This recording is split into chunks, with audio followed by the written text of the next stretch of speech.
Donc, maintenant, nous allons aborder l'aspect économique. Tout à fait au début, nous avons parlé d'empreinte écologique et d'empreinte carbone. D'empreinte carbone de l'Algérie pour bénéficier des avantages du protocole de Kyoto, la mise en œuvre conjointe, développement propre, et la vente des actions carbone, des titres carbone, là, hein.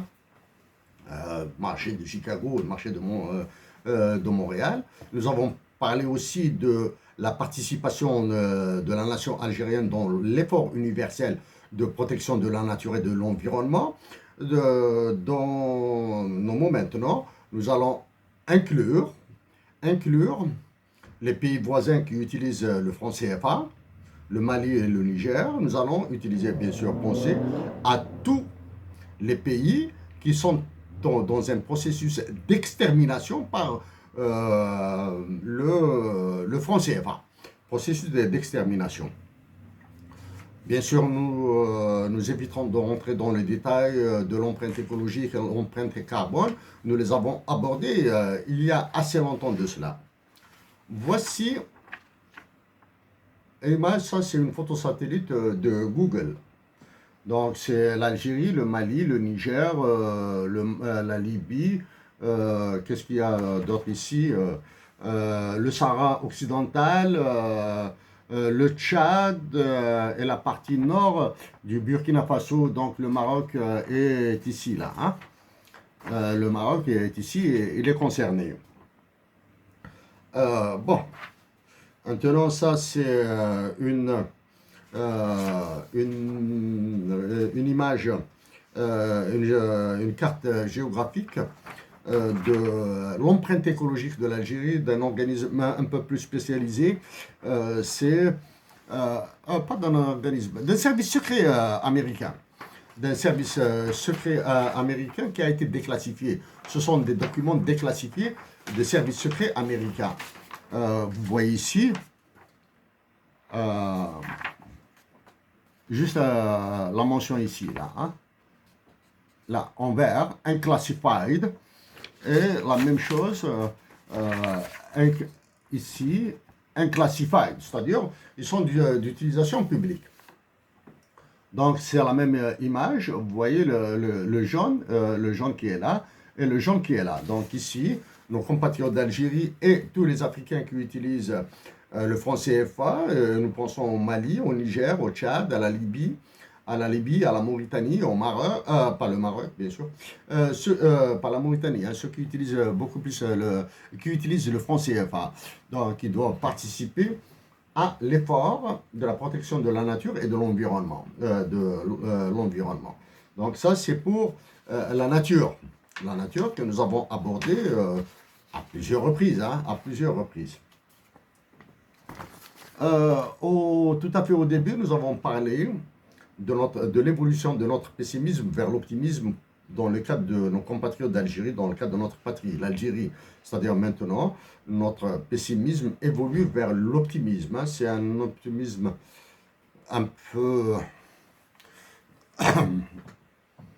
qui nous donne des inquiétudes, mais nous sommes optimistes.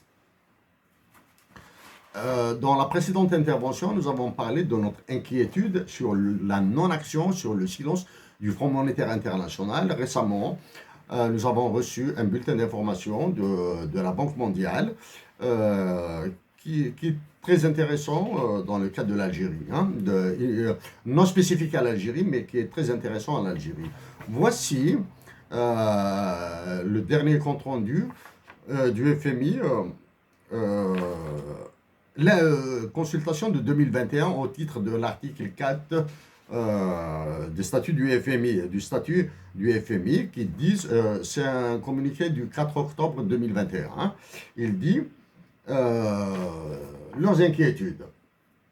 Il dit ce qui est nécessaire pour l'Algérie, des réformes très vastes, etc. Donc, il est urgent de recalibrer la politique économique pour corriger les déséquilibres macroéconomiques tout en protégeant et renforçant le soutien aux tranches les plus vulnérables de la population. Vulnérable population, c'est les fameuses allocations chômage, là.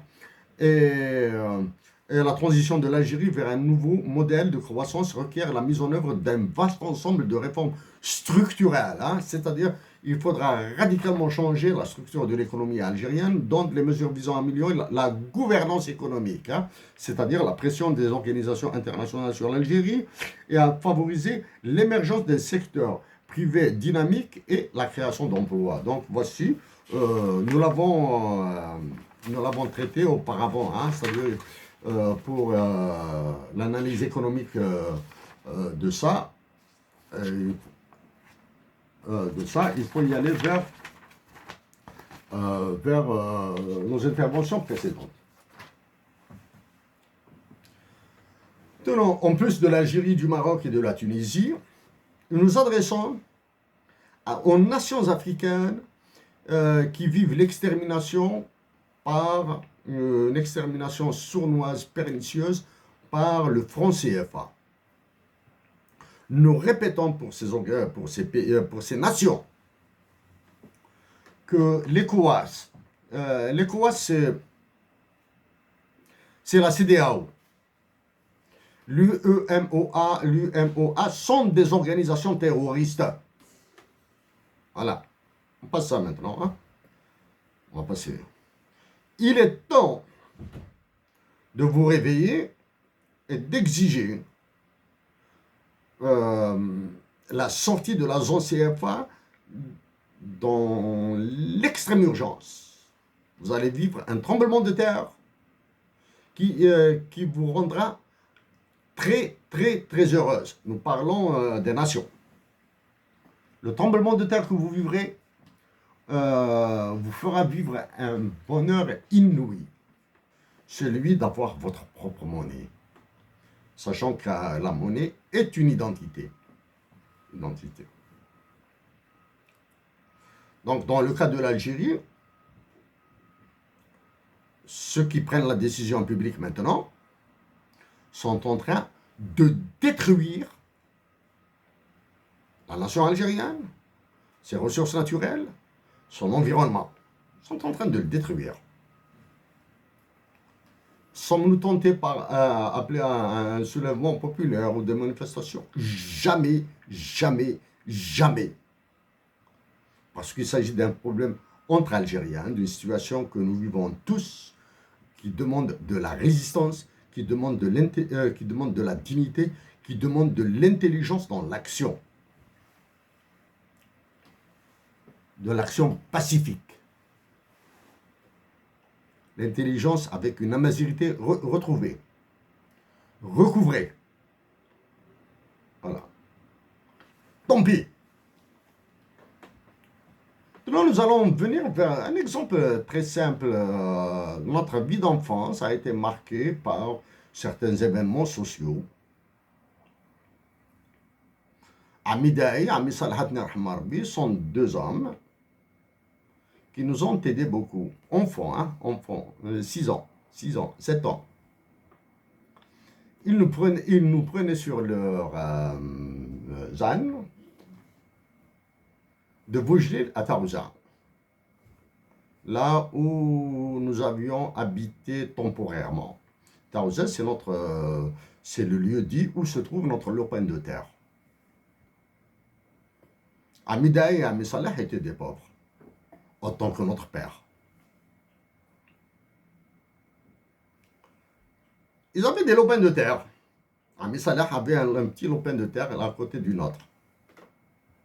Ami Salah, dans sa dignité de paysan, dans sa dignité d'homme libre,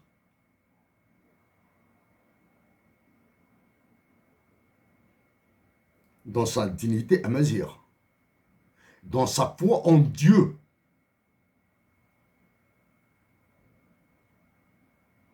a vécu et a fait vivre à sa famille des moments, disons, d'austérité financière, d'austérité économique, en même titre qu'Amidaï, en même titre que notre père, et en même titre que beaucoup d'autres Algériens, qu'ils reposent en paix ce jour.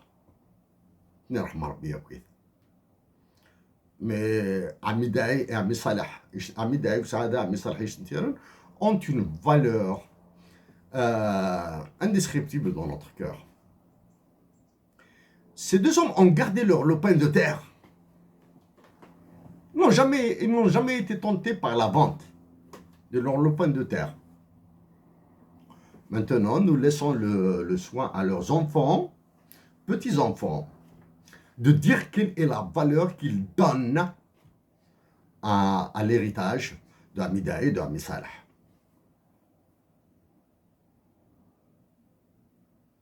L'Algérie est prise par l'endettement international. Elle sera prise étranglée par l'endettement international. Le précédent président du Conseil italien, l'actuel président et roi de France et de ses colonies africaines, l'Espagne un peu moins, sont des vecteurs pour nous faciliter l'emprunt international, l'endettement international auprès de Goldman Sachs, auprès de BlackRock, auprès de Rothschild, etc. Ce sont des canaux. Mais il y a un endettement durable. Nous éviterons de parler maintenant de Hamida et Ami Salah ibn al-Marbi ou Saïd Filassan. Il est déjà l'Arbi qui est le Jannat. En tout cas, notre père était pauvre, ouvrier dans la wilaya d'Alger. Ouvrier. Quand il avait besoin d'argent, quand notre père avait besoin d'argent, généralement c'était pour acheter des oliviers. Généralement. C'était pour acheter des oliviers. Et une autre situation qui nous a marqué, c'était pour notre trousseau, pour l'internat, au CEM avec internat d'Akbou. Hein. Il nous fallait un trousseau, donc notre père s'est endetté auprès d'oncles et de cousins, famille. C'était un endettement durable. Endettement durable. Un, sans intérêt. Khalil Bachir, Khalil Hamid, Dakadar, merci à vous. Un endettement durable. Sans intérêt. Bon, d'un point de vue économique, il était même négatif, vu l'inflation. Vu l'inflation qu'il y avait en Algérie, donc les remboursements de notre père étaient inférieurs à ses emprunts, à cause de l'inflation. Donc c'est comme si on disait en banque centrale un taux directeur négatif, comme le cas de la Banque centrale européenne, etc. Est-ce que nous avons survécu? Oui. Est-ce que nous avons gardé notre terre? Oui. Est-ce qu'il a été suggéré à notre père de vendre la terre? Oui. Parmi les rares moments, en dehors, à l'extérieur de la maison, notre père ne s'énervait jamais à la maison.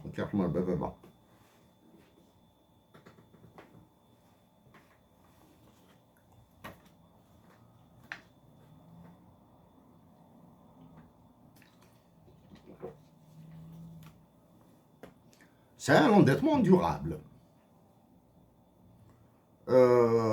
Comment se faisait rembourser? Se faisait rembourser en liquide. Argent. Tiens. Facilité de paiement.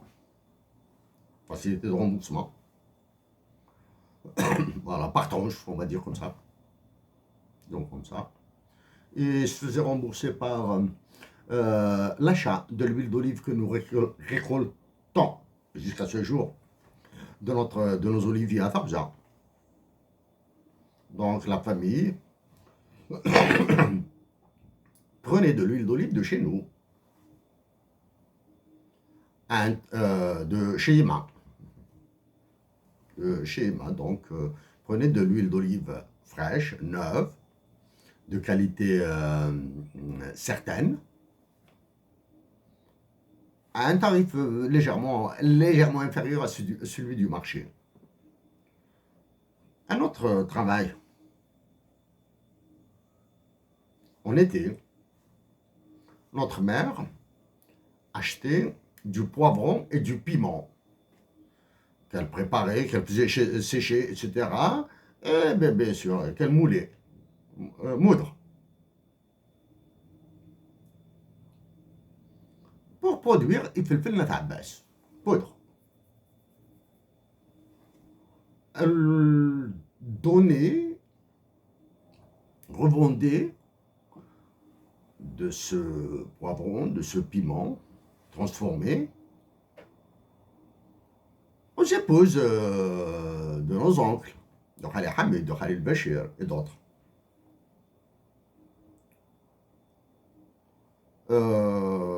Notre trousseau d'internat, c'est Khalil Bachir qui l'a payé intégralement. Il se faisait rembourser aux tripoulettes.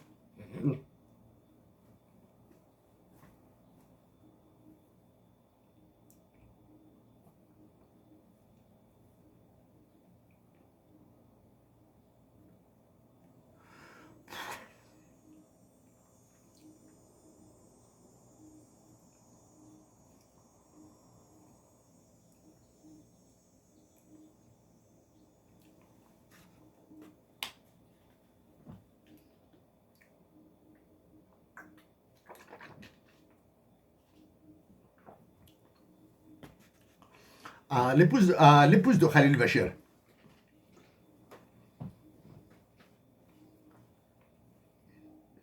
Du moins, ses enfants.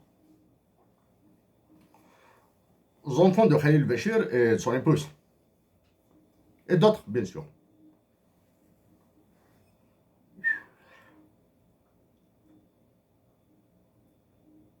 Bon, nous continuons.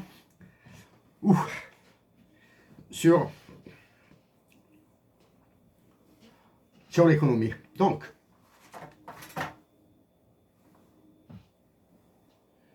l'Algérie, l'État algérien actuellement est en train de brader toutes les ressources naturelles. Il creuse, il détruit la nature, il détruit la nation algérienne, tout ce que vous voulez.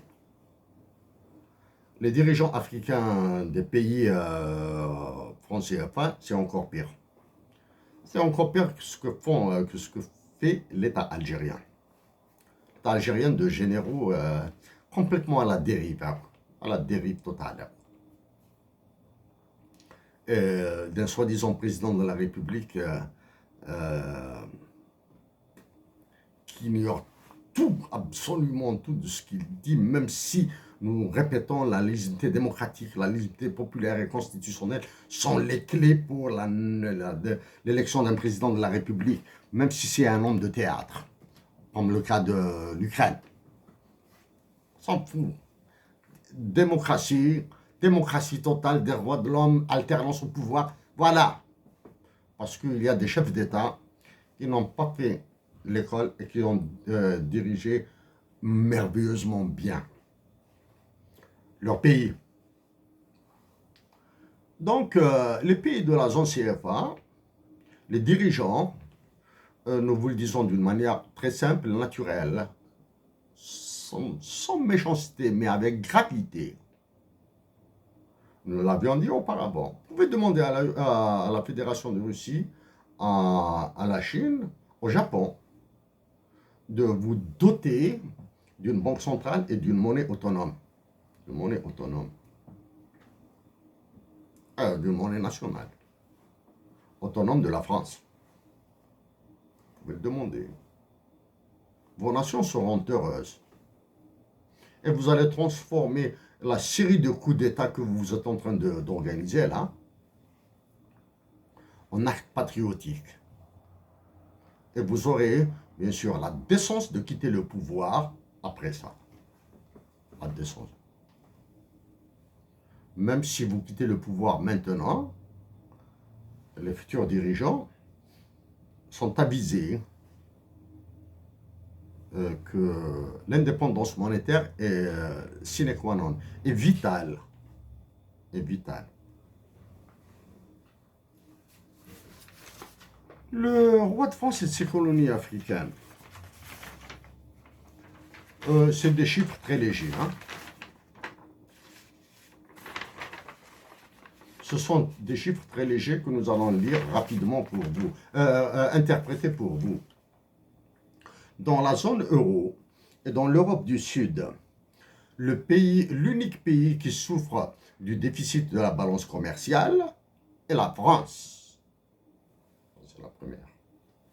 Deuxième, le pays le plus endetté de l'Europe du Sud, environ 3 000 milliards d'euros de dette souveraine, c'est la France.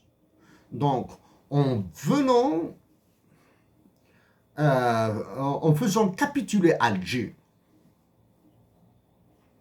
leur a demandé d'arranger sa balance de paiement, sa balance commerciale, c'est-à-dire nous allons importer de France.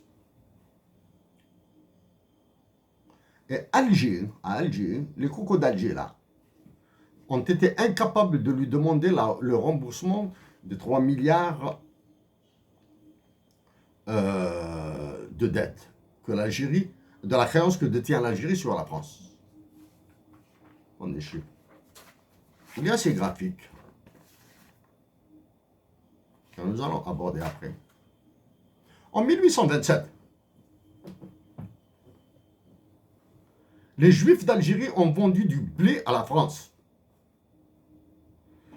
Ayant peur de ne pas être payés par la France, ils ont demandé des garanties au Dey d'Alger. Hossein Ait Ahmed a dit que si l'histoire se recommence, ce n'est ni avec les mêmes hommes, ni avec les mêmes, ni dans les mêmes conditions. Ça, c'est Hossein Ait Ahmed. Ce n'est ni avec les mêmes hommes, parce que c'est vrai. Naturellement, oui, les hommes changent. Certains meurent, d'autres naissent, d'autres grandissent, d'autres deviennent handicapés, certains deviennent sont plus éclairés sur le devenir d'une nation et non pas de leur personne. Ouais, donc, dans ce point de vue-là, ce n'est ni avec les mêmes hommes, ni dans les mêmes conditions. Donc, côté naturel, le côté biologique de l'individu, chez Hussein, tu l'appalises. Donc, de quels hommes parlait-il? Des hommes patriotes, généreux et bons. Est-ce que l'Algérie et l'Afrique ont des hommes généreux, patriotes et bons? Hossein Ait Ahmed a dit, ni dans les mêmes conditions. Les nations... Le Maroc, l'Algérie et la Tunisie, la Libye sont en état de guerre. Les pays du Sahel et les anciennes colonies africaines ne sont jamais sortis d'une guerre. Donc, de ce point de vue, ce que Hossein Ait Ahmed a tort, ce sont les mêmes conditions. Conditions de guerre, conditions de famine, conditions de pauvreté, conditions de maladie, tout. Conditions d'asservissement. Ce que Hossein a raison de ce côté-là.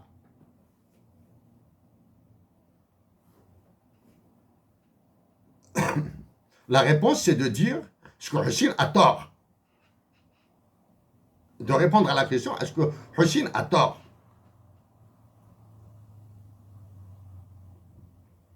Les mêmes conditions. Oui, ce n'est pas dans les mêmes conditions. Donc Hossein a raison. Pourquoi ce ne sont pas les mêmes conditions?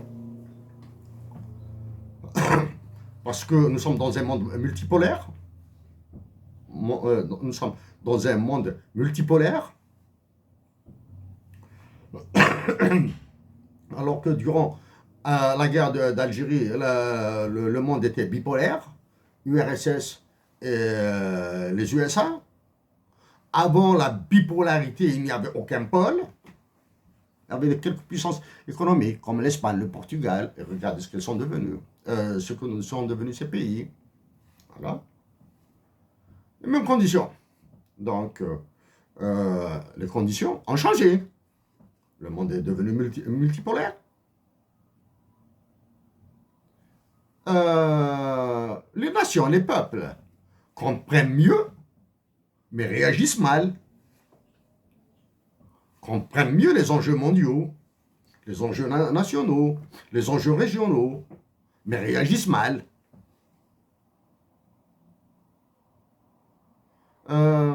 Est-ce que la conscience du patriotisme s'est étiolée? Oui, Mais pourquoi cette conscience du patriotisme s'est étiolée? C'est à cause de l'ultralibéralisme et le libertarisme, entre autres. Actuellement, c'est la cupidité, c'est la course vers l'égoïsme. Donc, Hussein a raison, ce n'est ni avec les mêmes hommes. Algérie, Michel Onfray a qualifié l'État algérien d'État mafieux. L'État, en parlant des officiels. Hein. Quand bien même, à une autre occasion, nous allons remettre les points sur les i à Michel Onfray sur son affirmation que l'Algérie nous déteste. Monsieur Onfray, si vous nous écoutez, à l'occasion, nous vous répondrons sur ça. Donc, voilà. Donc, en 1827, les Juifs d'Algérie, de ce qui allait devenir l'Algérie, ont vendu du blé. Ils ont demandé une garantie aux régions d'Alger, aux régions, hein, aux dés d'Alger, pour des garanties financières pour qu'ils soient payés. En réclamant la créance, en demandant le recouvrement de la créance, il y a eu le fameux coup de l'éventail d'Alger. Bien sûr, à l'époque, la marine turque, puisque c'est elle qui était en Algérie, était réputée. Les corsaires qui sévissaient dans la Méditerranée étaient réputés. Les corsaires de la Méditerranée, c'est l'équivalent, actuellement, ce sont les pirates de la Corne de l'Afrique. Hein, ils sont là. Hein. Donc l'histoire se recommence. Donc, il y a eu le fameux coup de l'éventail qui a été un prétexte pour l'expansion de la puissance de la France, de l'Empire français, en 1830, qui a fini par le débarquement de Sidi Ferruch, etc. Donc, c'est le blé. Regardez, le blé, la dette et créance, et l'expansion, la puissance, les trois éléments clés. Actuellement, l'Algérie, en signant des accords, des contrats avec la France, ENGIE, l'énergie, avec les Turcs, etc., la fédération de Russie dira à ceux d'Alger, là, vous êtes en train de marcher sur des clous brûlants. Nous accepterons ces deals que vous faites avec la France à condition que vous nous transfériez une partie de vos recettes dans l'acquisition de l'armement. Ça, c'est la première. 2, une partie de vos recettes viendront pour l'acquisition du blé. 3, nous lâcherons la France qui s'est déjà lâchée sur vous. La Turquie va laisser la France faire, va raser l'Afrique. La Turquie. Ah oui, parce que la ligne rouge, c'est la Turquie maintenant. Hein. Ce n'est plus Berlin, hein, le mur de Berlin. Ça, c'est le truc. Donc l'Algérie sera obligée de céder à la France et de céder à la Russie. Ah, l'Algérie va céder à la France et à la Russie, donc les Américains vont demander leur part. On veut ce que nous voulons, le pétrole, une partie du pétrole. Ah, la Chine va exiger que ces investissements en Algérie, dans le cadre de Obori, One Belt, One Road Initiative, dans le cadre la ceinture de la Chine, là, One Belt, la ceinture chinoise, One Belt, One Road Initiative, elle va demander, donc avec les dirigeants actuels, et ces généraux qui s'étripent dans l'indignité totale, hein, il y a une indignité totale, hein. Coup d'État, des trucs, des règlements de compte, prison, libération, etc., etc. Donc, la France, dans les pays de la zone CFA, hein, uniquement zone CFA, hein, vous voyez ici la deuxième colonne, et qui utilise la langue française à une exception près. Hein. CFA, language, French, excepté la Guinée-Bissau, qui utilise le portugais, hein, la Guinée-Bissau, Alger. Alger, de la Mecque des révolutionnaires, elle est devenue l'escale des tortionnaires et des dictateurs. Bon. Donc, les populations des colonies françaises qui parlent français s'élève à 143 376 397 personnes. Hein? Français et qui parlent français. C'est 143 376 397 âmes qui sont prises en otage par le roi de France. Quel est le PIB de ces populations? 145 738 milliards de dollars. 145 milliards 738 millions de dollars. Ah, pardon. Répétons. 145 milliards 738 millions de dollars pour 143 376 397 personnes. Ce qui donne un revenu par personne de 2 dollars par 78 par jour. Pour les 3 colonies françaises en Afrique du Nord qui ont leur propre monnaie, la Tunisie, le Maroc et l'Algérie, il y a 92 17 530 habitants. Arrondissons, 92 100 000 habitants. Pour un PIB de 333 milliards 59 millions de dollars. C'est-à-dire 92 millions font un PIB de 333 milliards de dollars.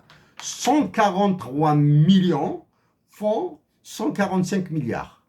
C'est-à-dire, d'un point de vue prospérité économique, l'Algérie et le Maroc font mieux que 1, 2, 3, 4, 5, 6, 7, 8, 9, 10 pays africains. Hein? Et ils continuent, ces pays qui utilisent le franc CFA, continuent à se taire. Nous parlons des dirigeants. Et ils continuent d'être menés à la baguette par une Union africaine complètement disloquée, par la CEDEAO, l'UEMOA et l'UMOA.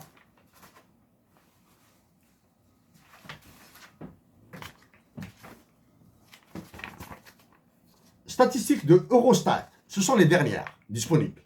Eurostat. Import dependency in 2020. La dépendance à l'importation en 2020. Concernant l'énergie, hein, la France dépend à 45% à peu près. La France dépend à 45%. Le Portugal à environ 68%. Non, les chiffres, ouais. La France, oui, à 44%. L'Allemagne à 64%. L'Allemagne, nous l'excluons. Le Portugal à 65%. L'Espagne à 68%. L'Italie à 73%. Maintenant, vous comprenez pourquoi le président du Conseil italien est venu, là, bon, celui de la BCE et de Goldman Sachs est venu, dépendance 73%. L'Espagne à 68%. Ah oui, donc il veut venir en Algérie, là, pour reprendre sa part, sachant qu'il a violé, l'Espagne a violé les eaux territoriales algériennes, et regardez l'accord sur la pêche, là, hein, la loi sur la pêche, les ressources halieutiques, hein, ça on oublie, là. Et la France dépend à 44%. Soit. Ça, c'est la dépendance à l'importation de l'énergie en Europe, sur quelques pays. La France a imposé sa loi, elle a fait capituler Alger. Donc, elle pourra se faire livrer du GNL par les Algériens et du pétrole algérien à partir d'Alger, ou d'Oran, ou de Skikda, ou, voilà, ou de Béjaïa. Le GNL, elle pourra se faire alimenter par l'Espagne vers le sud de la France, le sud, centre et sud-ouest, par l'Italie, par le sud-est. Ce qui lui reste de dépendance, elle va le prendre via les métalliers.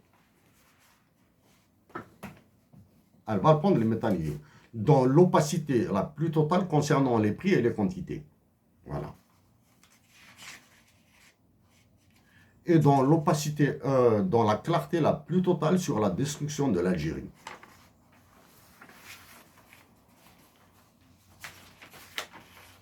Un autre chiffre. Eurostat.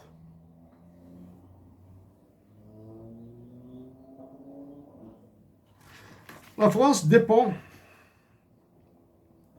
à 94,7%. Ça, c'est la France, en rouge. À 94,7% du GNL. L'Espagne à 97,5%. L'Italie à 92,8%. Pour les autres énergies, l'énergie nucléaire utilisée en France, c'est l'uranium du Mali, du Niger, du Tchad, et les pierres précieuses et les diamants de la République centrafricaine. Ça, c'est pour l'énergie nucléaire. Ces pays, croient-ils que la France va les lâcher? Elle pourra les lâcher en déclenchant une guerre et en maintenant ses entreprises là-bas. Elle va déclencher une guerre pour maintenir ses entreprises là-bas d'extraction. Donc, à ce mur, qu'est-ce qu'il faut? Quelle est la réponse à ce mur? La coordination entre les États, la dignité patriotique des nations, l'intervention de l'ONU et des puissances, du Conseil de sécurité, et l'acceptation des sacrifices.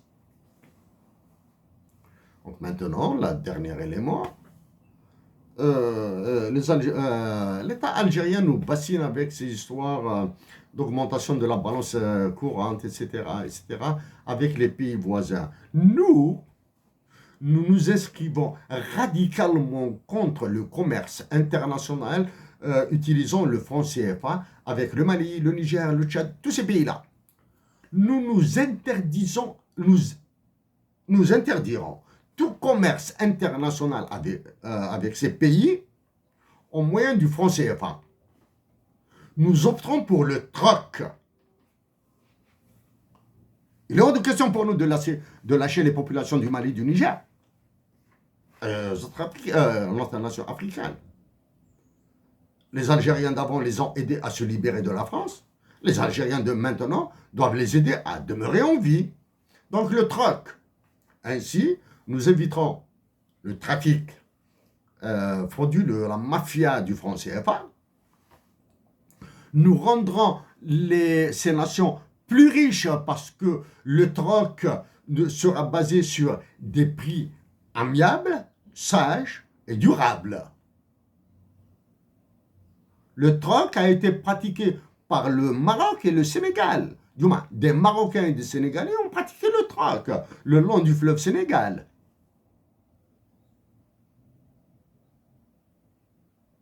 Et nous allons réduire la facture d'importation du Mali et du Niger. Et nous allons bien sûr économiser des ressources en monnaie internationale.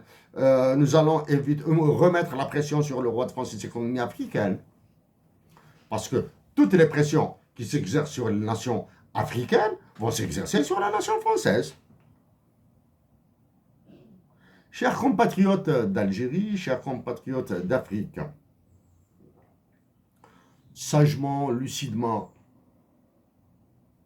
nous vous demandons d'opter premièrement pour la paix, le recouvrement de vos identités, l'indépendance monétaire, et d'agir par des canaux plus humains, non officiels. Pas à travers les États. Nous avons honte de ce que fait l'État algérien.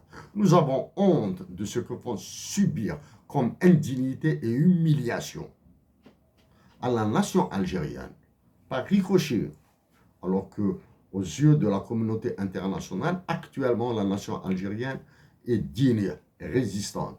Chers compatriotes, avec notre cœur chaleureux, avec nos salutations les plus sincères, nous vous remercions de nous avoir écoutés.